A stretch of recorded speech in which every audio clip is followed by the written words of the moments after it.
It seemed like just an ordinary box. The wood was old and weathered, the fastenings were heavy brass, and the lid was inlaid with an ornate silver symbol. My father willed it to me after the state executed him for murder. He left no explanation or instructions, only the small, mysterious wooden box. At first, I considered tossing it into the river. The last thing I wanted was a reminder of the man that had abandoned his son in favor of a life of violence. But, being the weak-willed person that I am, my curiosity soon overwhelmed me, and I couldn't stand the mystery of the box any longer. Opening the box, however, was easier said than done. Attempts to pry open the latches with my hands yielded only abraded fingers and broken nails. Screwdrivers were snapped, hammers were shattered, and drill motors were burnt out, yet the contents of the box remained out of reach, encased in a wooden tomb determined not to yield its secrets. Eventually I gave up, doing what I've always done when I can't get what I want. I told myself that whatever was inside was not worth the effort, and did my best to forget about it.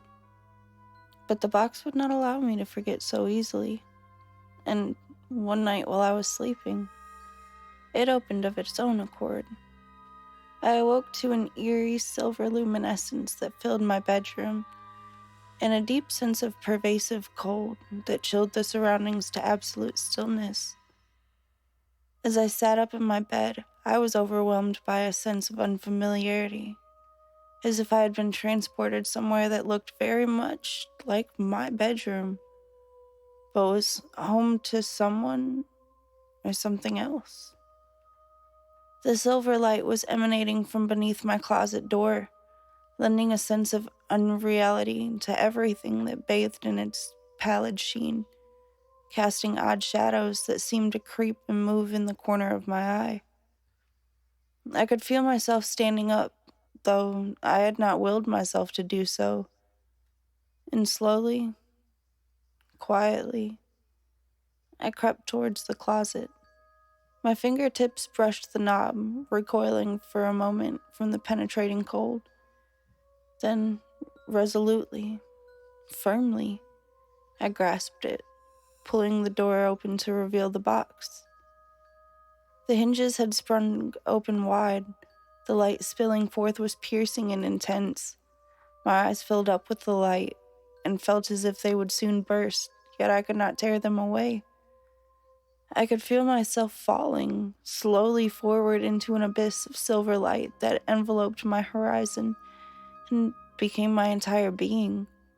Just before it swallowed me, the box snapped shut, and I found myself on the floor, my sweat-drenched cheek pressed tight against the cold, rough wood of the box.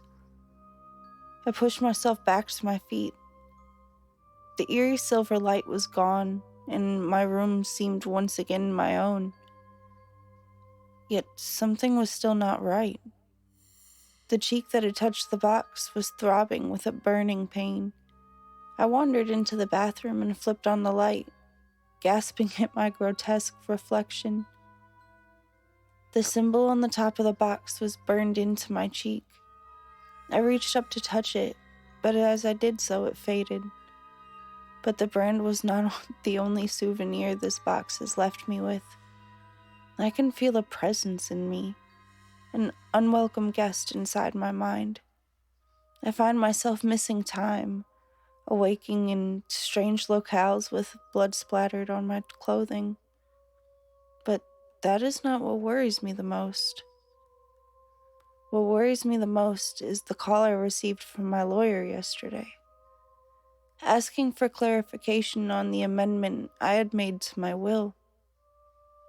He wondered why the only thing I wanted to leave my son when I died was an unopenable wooden box.